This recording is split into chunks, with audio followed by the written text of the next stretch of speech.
Bonjour mes beaux êtres de lumière, mes amis, ma famille. C'est Myriam Hassefira qui vous partage son expérience et son aventure dans les montagnes sacrées de la vallée sacrée, Pisac et plus précisément à Masca. J'espère que vous allez bien. Et aujourd'hui, j'ai envie qu'on parle des émotions qu'on a, qu'on vit et qu'on transmet. Euh, parce que des fois, ben c'est ça, il faut prendre conscience qu'on est tous un. Et quand on vit des émotions fortes, ben on les partage. Des fois, c'est des bons partages, des fois, c'est des moins bons partages. Et puis, donc, je pense que moi, quand j'ai fait, j'ai fait mon cours de massothérapie quand j'étais enceinte, puis j'ai vécu une grosse épreuve quand j'étais enceinte parce que je me suis retrouvée tout seule, j'étais en conflit avec le géniteur de mon enfant et tout ça. Et puis, dans les cours de massothérapie, il y avait les cours thérapeutiques et j'ai appris à inhiber les choses, inhiber les émotions. Quand les choses arrivent, bien, on essaie de prendre du recul. J'en parlais déjà dans ma dernière vidéo. Donc, oui, je veux reparler de ça parce que je pense, par exemple, à l'éducation, quand on éduque nos enfants, parce que nos enfants font des choses qui nous déplaisent ou ont des attitudes démesurées, des états d'esprit démesurés ou réagissent très, très fort, par exemple. Et puis, je parlais de ça avec mon conjoint parce qu'il est arrivé une, un incident, on va dire, alors qu'on était à Pissac dans un restaurant où notre fils a eu une réaction un petit peu démesurée. Et puis, ben, mon conjoint en bon papa a voulu le remettre sa traque, comme on dit chez nous au Québec. Puis, disons que, en fait, il s'est fait piéger.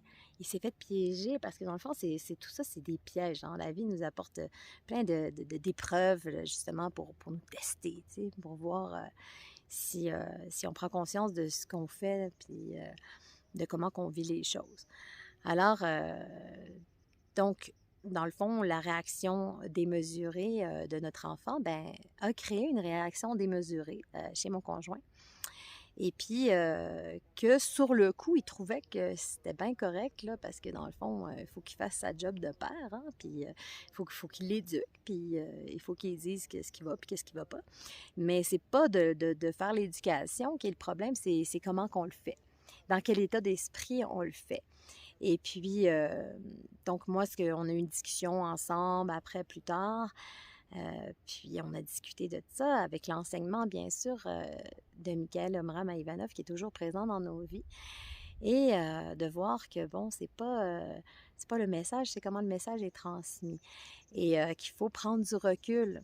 Et puis c'est difficile quand c'est avec nos enfants ou notre conjoint, parce que c'est sûr que si c'est des gens qu'on ne connaît pas, des gens de l'extérieur, c'est plus facile de prendre du recul parce que là, ça ne te touche pas émotivement, là, tu sais. Mais quand ça te touche émotivement, puis que ton enfant fait quelque chose ou que ton conjoint fait quelque chose, puis là, tu as honte, puis là, tu n'es pas content, puis voilà. Et dans le fond, ce que je voulais parler par rapport aux émotions qu'on ressent et qu'on véhicule, c'est que tout est onde. On le sait, hein? Tout est des ondes. Et donc, nous-mêmes, on transmet des ondes. Et donc c'est ça, quand quelqu'un, comme mon fils, par exemple, qui vit une émotion, puis qui est en colère, ou qui est dans un état intense, eh bien, c'est ce qu'il fait, en fait, de lui. Il vit son émotion et pouf, il part une onde. Et cette onde-là, ben, mon conjoint l'a reçue. Puis il a reçu l'onde. Puis ça fait comme ça. Et là, il est reparti. La même onde est plus intense. Et ça va de suite. C'est comme la mer. C'est comme les vagues qui se frappent au rocher. Puis qui continuent à voyager de cette manière-là. Et dans le fond, notre travail, nous, c'est de justement ne pas se laisser atteindre par ces ondes-là, puis ne pas les transmettre, ou plutôt en transmettre une autre, une nouvelle, comme font par exemple les dauphins. Les dauphins, ils reçoivent des ondes négatives, ils les prennent et puis ils les transforment en positif et ils les renvoient vers l'endroit où ils ont vécu l'onde, vers l'endroit où ils ont reçu l'onde finalement. C'est pour ça qu'il y a des enfants qui vont se baigner, des enfants malades qui vont se baigner avec des dauphins, parce que justement, se baigner 3 semaines avec des dauphins, ça vaut 6 mois de thérapie, tellement que c'est extraordinaire ce qu'ils sont capables de faire, les dauphins. Mais tous les animaux qui ont des sens que nous, qu'on n'a pas finalement, ben, ils sont là pour nous enseigner que dans le fond, là, on a peut-être beaucoup plus de sens qu'on pense, on a peut-être beaucoup plus de pouvoir qu'on pense, c'est juste qu'on n'a pas été enseigné. On ne nous a pas enseigné ces pouvoirs-là, ces dons-là. Et donc, ben, on ne les pratique pas. Puis, on en souffre, on se rend malade, et puis ça retarde le cheminement d'évolution. Donc, finalement, parce que, exemple, dans cet exemple-là de chicane entre son père et son fils, alors, qui sont ensemble, mais qui sont dans la rue ou dans un endroit public, et où là, il se lance ces ondes de choc, là. Mais ces ondes de choc-là, il les lance partout dans la communauté. Et tous les gens autour reçoivent ces ondes-là. Et eux ont aussi une réaction face à ça. Et ils transportent cette onde-là et continuent à la perpétuer. Et c'est ça, dans le fond, qu'on veut pas, du moins, on le veut pas dans le négatif, on le veut dans le positif. Puis si on le fait dans le positif, bien là, ça devient miraculeux, là. Si à ce moment-là, on est capable de faire la même chose, mais en positif, c'est-à-dire d'envoyer une onde d'amour puissante et puis que cette onde-là se transmet, ainsi de suite, ainsi de suite. Parce qu'on dit souvent dans la vie, ah ben, il faut sourire aux gens. Tu sais, quand on croise quelqu'un dans la vie, ben, si on lui offre un beau sourire, on va peut-être changer sa journée. Peut-être cette personne-là, elle a super mal, puis là, tu vas lui offrir un beau sourire, puis là, mon Dieu, tout à coup, elle va sentir cet amour-là, ça va changer sa journée. Ben, c'est pareil dans le sens négatif, puis en général, c'est ça qu'on voit le plus souvent. Puis c'est ça qui fait le plus de tort. Alors, c'est ce que j'expliquais à mon conjoint de l'enseignement que j'ai eu, que de prendre conscience que dans le fond, quand on réagit à une onde comme ça, mais ce qui nous dérange chez les autres, c'est souvent ce qui nous dérange chez soi. Pourquoi que mon conjoint, lui, a réagi fort à ça? Parce qu'il est en train de vivre les propres conflits qu'il a vécu avec son père, puis qu'il n'a pas libéré. Donc, c'est normal, c'est pour ça qu'on a des enfants, c'est justement pour dépasser nos parents, puis nos enfants devraient nous dépasser, nous. Logiquement, ça devrait être ça. Mais pour que ça se passe, ben justement, il faut prendre le temps de faire des prises de conscience, de réfléchir à pourquoi on réagit de telle manière, tu vois. Donc, parce que souvent, nos enfants, surtout quand ils sont enfants, eh bien, ils n'ont pas toute leur conscience développée, ils réagissent avec leurs émotions. C'est leurs émotions qui sont leur voix. Et puis, nous, on est là pour réveiller leur conscience. Alors, si eux, ils réagissent avec émotion, ben nous, il faut réagir avec sagesse. Plus un enfant fait une crise ou gueule ou manque de respect ou même peut être violent physiquement, ben nous, il faut baisser le ton, le regarder avec amour, prendre le temps, respirer, lui apprendre à respirer, discuter avec lui, puis pour essayer de comprendre d'où ça vient, parce que souvent, ça vient pas de la petite chose qui s'est passée, qui a donné cette réaction-là, c'est plus profond que ça. Non? Souvent, en général, c'est plus profond que ça. Et puis, il faut justement aller au fond, puis gratter, puis essayer de comprendre, puis respecter le fait que l'enfant, lui, il vit fondamentalement avec ses émotions avant de vivre avec sa conscience. Donc, il faut accepter que lui est rendu là, puis il a besoin d'exprimer quelque chose. Il a besoin de le sortir. Nous, adultes, ben, on peut le canaliser et le transmuter autrement. Et c'est ça le but dans le fond, c'est de transmuter les choses vers l'amour. Et pour ça, il faut le canaliser, on le ressent, on ne peut pas dire qu'on ne peut pas plus ressentir ces émotions-là de joie, de tristesse, de colère, de toutes sortes d'émotions qui nous bouleversent. Alors ces émotions-là, on les ressent, mais on les sent, ah, ils arrivent, on sent l'onde de choc qui arrive, là on fait, ah, ok, qu'est-ce que je fais avec ça? Ok, bon, respire. OK, je respire, je comprends, d'accord. OK, ça m'appartient-tu ou ça m'appartient pas? Qu'est-ce que ça veut dire? Puis ça, des fois, ben, il faut le faire. Il faut se donner la peine de le faire au lieu de réagir comme nos enfants. Tu sais, c'est lui dans ses émotions intenses, puis toi, dans tes émotions intenses, hey, toi, là, tu vas te calmer, puis, tu sais. Puis que là, ben, la violence embarque là-dessus, que ce soit verbal ou physique, peu importe la violence, c'est de la violence. Ben ça, c'est quelque chose que on doit dire stop, puis on doit dire non. Puis ça n'empêche pas qu'on peut éduquer nos enfants, justement en les prenant à part, premièrement. Moi, je trouve que c'est une bonne chose. Moi, avec mon fils, s'il se passe quelque chose qui me déplaît, ben je vais le prendre à part, puis je vais y parler doucement, puis là, je vais lui dire, là, mon petit gars, ça marche pas, là. Tu sais? Et il y a une autre façon de faire les choses. Je sais qu'il y a des enfants qui font des crises vraiment intenses. Moi, je ne sais pas ce que je connais avec mon fils. Je sais que c'est pas facile dans toutes les situations. Chaque enfant sont différents, puis ils ont leur histoire d'âme. Et il y a des traumatismes qui sont plus intenses que d'autres. Mais il reste que quand même, laisser l'émotion de l'enfant passer, l'accompagner là-dedans, et puis le guider vers une meilleure attitude et une prise de conscience. Et je pense que si on arrive à ça, ben, on va tous s'entraider. Parce que c'est ça que j'expliquais à mon conjoint, c'est que la petite chicane qui s'est passée entre toi et ton fils, ben, toi, tu penses que ça s'est passé juste entre toi et ton fils. Mais en fait, non. Ça s'est passé dans toute la communauté qui était autour. Tous les gens qui étaient autour ont ressenti et ont vécu cette chicane-là, qu'ils la comprennent ou non. Parce qu'en plus, ici, la majorité des gens parlent espagnol. Donc, ils n'ont pas compris nécessairement ce qu'ils se sont dit. Puis c'est là que, dans le fond, c'est absolument pas important de comprendre qu'est-ce qu'ils se disent. Ça peut être dans n'importe quelle langue parce que l'onde de choc qui se promène, là, elle n'a pas de... Tu sais, elle n'a pas de langage de... C'est ça. C'est un langage universel, on va dire. Donc, ce que je voulais dire, c'est que c'est ça, c'est que tout le monde l'a vécu, puis tout le monde l'a ressenti, puis tout le monde en a gardé quelque chose et l'a transporté, l'a amené chez eux.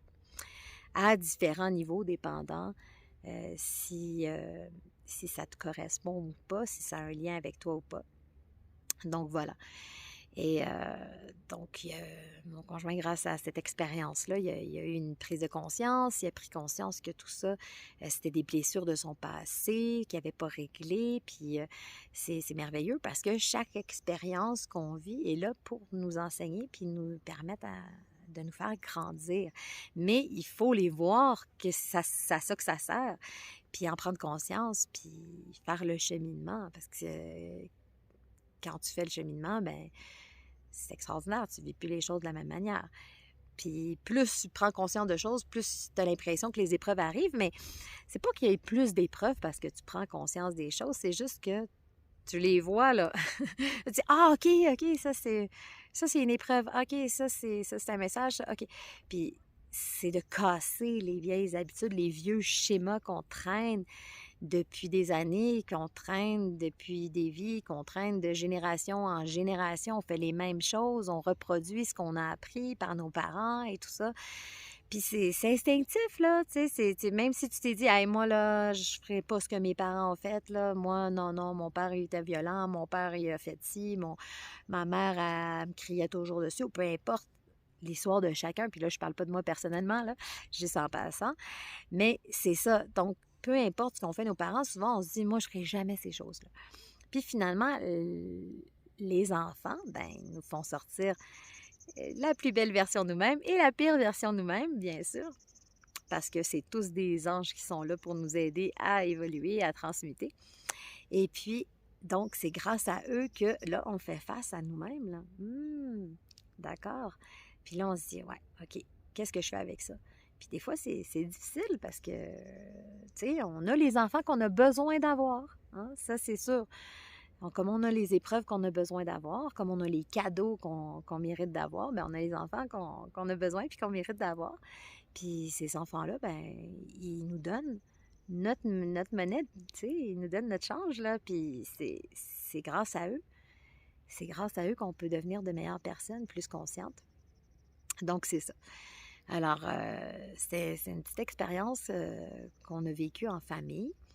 Puis qu'on le veuille ou non, on l'a vécu avec la communauté. Puis là, on s'est dit, en prenant conscience des ondes, que nos émotions dégagent, que quand on a une émotion forte, ça fait comme un pouf, puis là, l'onde part et se distribue et se multiplie.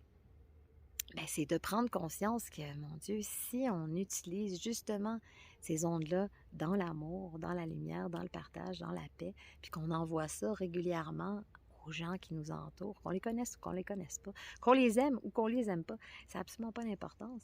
C'est de transmettre chaque jour, du mieux qu'on peut, nos connaissances grâce à l'amour et la lumière. Puis d'avoir beaucoup de compassion pour ceux qui sont dans des états qu'on ne comprend pas, au lieu de les juger, être dans la compassion. Puis premièrement, ben justement, avec nos enfants, avec notre famille, avec nos amis, avec nos parents.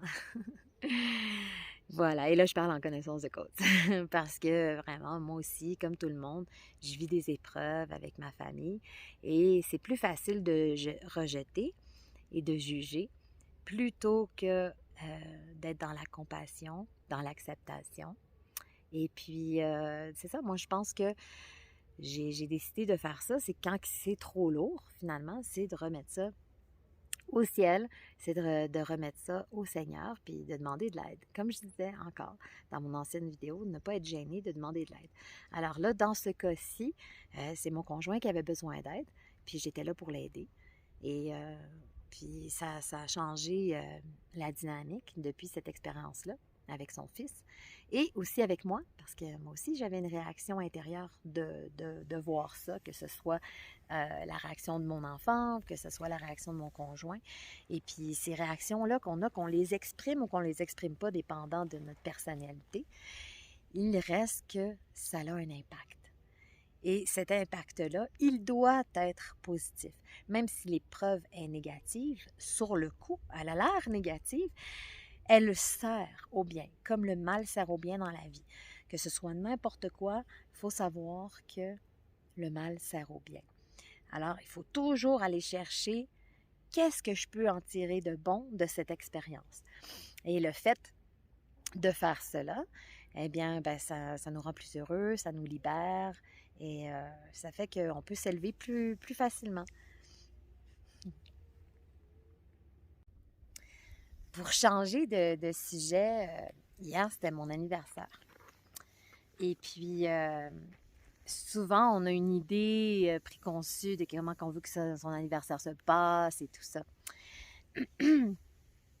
Puis, la nuit avant, je me suis réveillée, je sais plus moi, il devait être minuit et demi, 1h du matin. Puis moi, je me couche en général entre 8 et 10 heures, dépendant de ma journée, là. 8 heures, ça a l'air tôt, mais quand tu te lèves à 4 heures du matin, c'est correct. Si tu as eu une journée active.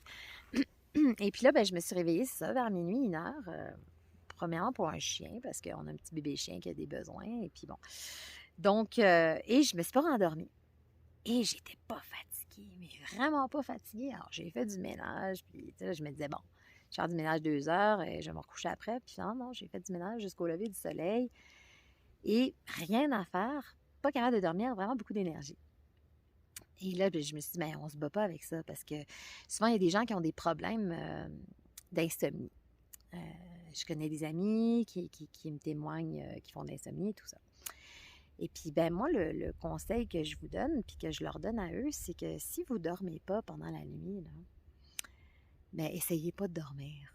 Essayez pas de rester dans votre lit pour vous tourner, parce que premièrement, ça ne sert à rien. Vous allez être encore plus fatigué si vous le faites. En plus de ça, votre cerveau va rouler sans arrêt. Ça va être beaucoup plus épuisant. Donc, je pense que quand le corps ne veut pas dormir, respectons le besoin du corps. Puis le corps, il dit, je ne veux pas dormir, on ne dort pas. Puis on fait d'autres choses, on en profite.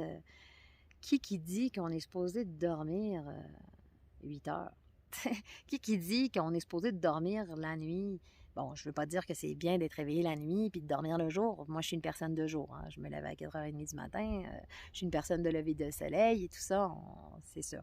Mais dans la nature, il n'y a pas de loi prédéfinie qui dit qu'on a besoin nécessairement de tant d'heures de sommeil pour être en forme. Puis moi, je l'ai expérimenté souvent dans ma vie. Puis il y a des fois où est-ce qu'on a juste plus d'énergie. Puis il faut accepter le fait que j'ai plus d'énergie, donc je profite de ce moment d'énergie pour en faire quelque chose de fructifiant, pour en faire quelque chose de bien.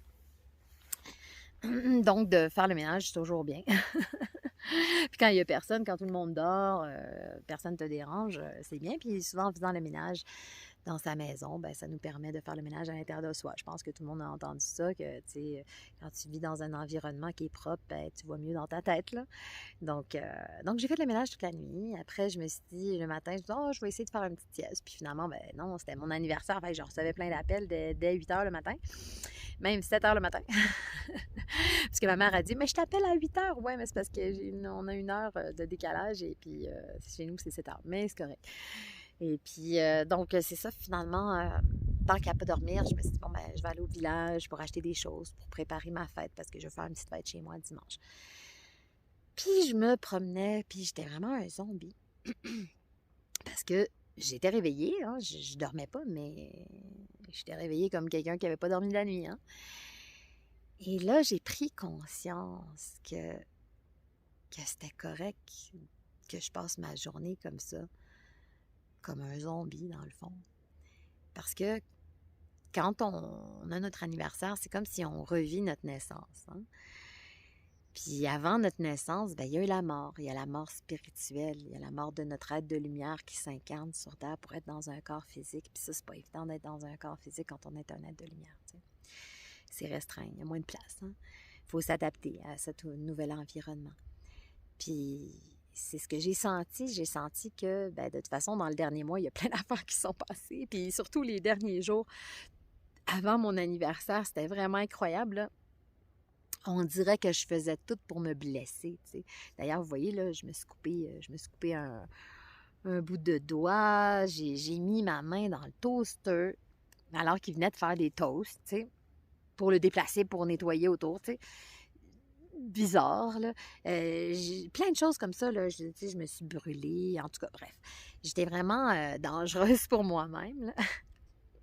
Puis d'ailleurs, dans ces jours-là, je me suis dit, je pense pas que je vais aller faire de l'escalade, là. Je me fais mal en ce moment, là, tu sais. Fait que j'ai commencé à rajouter dans mes prières de me protéger des autres et de moi-même. Puis, dans le fond, tout ce processus-là, c'est parce que j'étais dans un processus de mort.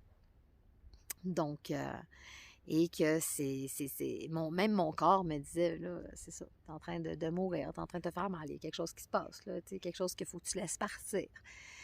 Puis, donc, je me promenais comme un zombie, puis j'ai rencontré, c'était ma copine Stéphanie, puis là, j'étais comme, c'est pas grave, ça me dérangeait pas, tu sais, je me suis pas cachée, même si j'avais l'air d'un zombie, je suis ce que je suis, puis j'ai dit, ouais, c'est ça, là, je suis dans un processus de renaissance, mais avant la naissance, ben il y a la mort. Puis je me suis couchée tard, finalement, d'habitude, je me couche tôt, puis là, je me suis couchée, il était comme 10 heures, là, tu sais, ben c'est tard pour moi, 10 heures. Puis ce matin, ben, comme à mon habitude, à 4h30, je commençais à ouvrir les yeux, puis tout ça. Puis je regardais dehors, puis c'était un petit peu nuageux. Puis j'étais comme, je veux-tu à monter aujourd'hui, la montagne? Ben oui, je vais à monter aujourd'hui parce qu'aujourd'hui, je suis pleine d'énergie, parce qu'aujourd'hui, je suis dans ma renaissance. Puis c'est merveilleux. Et je sens cette nouvelle énergie de la nouvelle vie qui est en moi aujourd'hui, que j'ai gagné une année, j'ai perdu une vieille année et j'ai gagné une nouvelle année. Et que c'est ça, je suis en train, chaque jour, je deviens le meilleur de moi-même. Et puis, je rajeunis. Parce que je crois que la jeunesse, elle est à l'intérieur de soi. Je crois qu'on est des êtres puissants, puis qu'on peut se régénérer. Puis, le concept du vieillissement, ben moi, je le vois comme un concept de rajeunissement parce que qu'est-ce que c'est dans le fond, le vieillissement? Est-ce qu'on s'est déjà posé la question pourquoi on vieillit, puis c'est quoi le vieillissement? C'est dû à quoi? Donc, scientifiquement, c'est prouvé que le stress crée du vieillissement. Le stress, l'angoisse, ça vieillit les gens. Et ça les fait mourir prématurément, ça crée des maladies, par exemple, tu vois, le stress. Mais là, si on enlève le stress de notre vie, fait que là, on vient d'enlever une grosse partie de vieillissement, là, prématuré. Donc, on enlève le stress. Puis si on rajoute à ça des formules magiques, si on ajoute à ça des exercices puissants de rajeunissement, une conscience, si on rajoute à ça des paroles comme qui travaille sur notre cerveau, sur nos cellules. Moi, ça fait des années que je me fais des mantras. Et puis, ça fonctionne. Je ne vais pas le dire autrement. Je me fais des mantras avant de me coucher. Je parle à mon cerveau. Parce que dans la nuit, notre cerveau, il roule, il tourne, il fait plein d'affaires. Fait que si tu le laisses faire tout ce qu'il veut, ben c'est ça, il va faire qu'est-ce qu'il veut. Il va se servir de ce qu'il a vu dans sa journée et de toutes les pensées que tu as eues, des choses que tu as regardées, des émissions, des films, des choses qui sont arrivées. Puis lui, avec ça, ben, il va faire sa sauce, sa spaghetti pendant la nuit. Puis il va... c'est ça, il va faire des choses qui ne vont pas nécessairement être utiles pour toi. Mais si tu prends conscience que ton cerveau, là, il est puissant, puis dans le fond, que tu peux le diriger, ben c'est ça. Moi, quand j'étais jeune, je suis comédienne, puis j'ai appris beaucoup de rôles grâce à ça. Donc, j'enregistrais mes textes, je lisais mes textes avant de m'endormir, puis là, je me faisais un lavage de cerveau, carrément. Puis c'était impressionnant comment le lendemain matin, je savais mes textes. Pareil pour mes chansons, en tant que chanteuse, auteure-compositeur, chanteuse d'opéra, pareil. C'est la même chose, des fois, il faut apprendre des chansons dans des langues différentes, c'est pas toujours évident. Des fois, c'est des textes au complet en opéra, hein. Puis comment c'était efficace, puis comment j'ai vu l'efficacité de ça, comment que ma mémoire était puissante, parce que justement, je travaillais le soir avant de me coucher. Je me faisais des enregistrements, je répétais, je regardais ça. Puis là, à un moment donné, c'est de prendre conscience que, dans le fond, ces outils-là, ben, ils peuvent te servir aussi au rajeunissement, au processus de rajeunissement. Donc, au-delà, bien sûr, de l'hygiène de vie et de l'alimentation, qui est super important, mais ça, il y a plein de gens qui sont là pour vous enseigner ça. Mais moi, je vais vous enseigner de travailler avec votre pensée. Puis, donc, je me fais des mantras. Et un des mantras que je dis, c'est quand je dors, mes cellules se régénèrent en cellules de lumière. Quand je dors, mes cellules se régénèrent en cellules de lumière. Quand je dors, mes cellules se régénèrent en cellules de lumière, etc. Ça peut être, je sais pas moi, ça peut être quand je dors, chaque heure que je dors me rajeunit. Les phrases, dans le fond, c'est des phrases que vous choisissez vous-même. Et puis, au début, ben, il faut vous convaincre que ce que vous dites, ça a un sens, mais dans le fond, il ne faut pas trop réfléchir non plus. Il faut penser que c'est un cerveau. Ben, c'est comme un ordinateur. Dans le fond, tu y informes, tu lui donnes un programme. Puis là, tu dis, regarde, c'est ça mon programme. Là, j'ai envie de te programmer dans ce sens-là. Puis voilà, tu répètes ça comme un robot. Finalement, on programme notre ordinateur. Et puis, ça donne des résultats super extraordinaires. On peut l'essayer avec quelque chose de simple. Et puis, quelque chose où on a l'impression qu'on va voir le résultat rapidement, par exemple. Donc, puis moi, bon, je l'ai fait avec mes études, avec mon travail. Donc ça, j'ai pu voir les résultats de façon assez efficace. Mais après ça, on peut essayer pour plein de choses. Puis moi, je considère que ça marche vraiment bien. Pour moi, en tout cas. Et puis, donc, c'est ce que je vous conseille, c'est de travailler avec votre cerveau, utiliser votre cerveau, utiliser la nuit qu'on pense qui ne sert à rien, bien justement, d'en faire quelque chose de fructifiant et de se commander des choses puissantes. Donc, voilà. Moi, je fais aussi, depuis, je dirais, 1 an, je demande à mon moi supérieur de me redonner tout mon savoir, tous mes pouvoirs. Fait que mon mantra suit, moi supérieur, redonne-moi tout mon pouvoir, tous mes savoirs, tous mes savoirs, tout mon pouvoir. OK. Ça va comme suit. Moi supérieur, dans mon sommeil, redonne-moi tout mon pouvoir, tout mon savoir. Attends,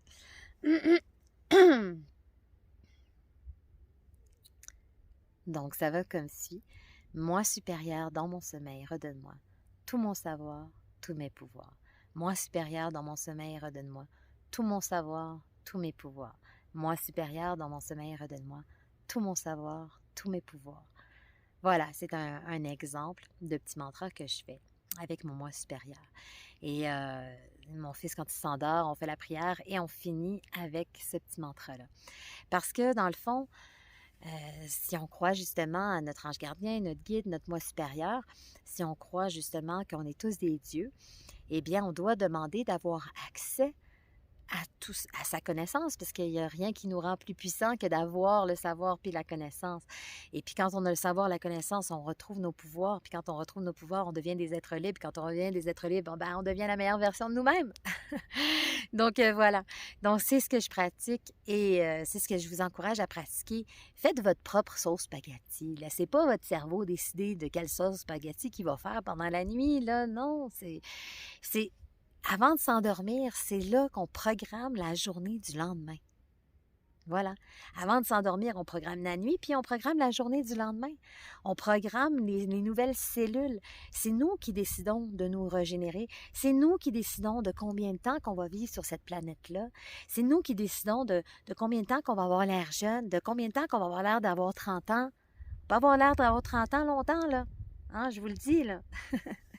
Je vous dis pas encore mon âge, là, mais je pense qu'on peut avoir 30 ans très longtemps. Je pense qu'on peut vivre longtemps sur cette planète-là en santé. Je pense qu'on peut se régénérer. J'en suis la preuve vivante. Puis je vous encourage à le faire. Vous avez tous les pouvoirs en dedans de vous. Vous avez toutes les solutions en dedans de vous. C'est à vous de savoir quel genre de personne que vous voulez être. Puis dans quel genre de forme que vous voulez être. Puis être conscient des choix que vous faites. Que ce soit des activités physiques que vous faites, de la musique que vous écoutez. Puis ça, on va en parler, je vais en parler de la musique bientôt, des effets que la musique, elle a sur nous. Puis c'est ça, des choses qu'on mange aussi. On est ce que l'on mange. Donc, pensons à ce qu'on mange. Puis peu importe le régime alimentaire qu'on a, eh bien, pensez à ce qu'on mange, priez, bénir la nourriture parce que chaque chose qu'on mange, ça a un effet sur notre corps. Donc voilà, j'ai encore plein de choses à vous raconter. Et puis, je vais vous refaire bientôt une autre vidéo. Ça me fait plaisir de partager mon expérience avec vous. C'est Myriam Hassifira dans les montagnes sacrées du Pérou qui vous partage son aventure. Je vous dis à bientôt, mes beaux êtres de lumière, mes amis, ma famille. Je vous aime. Au revoir.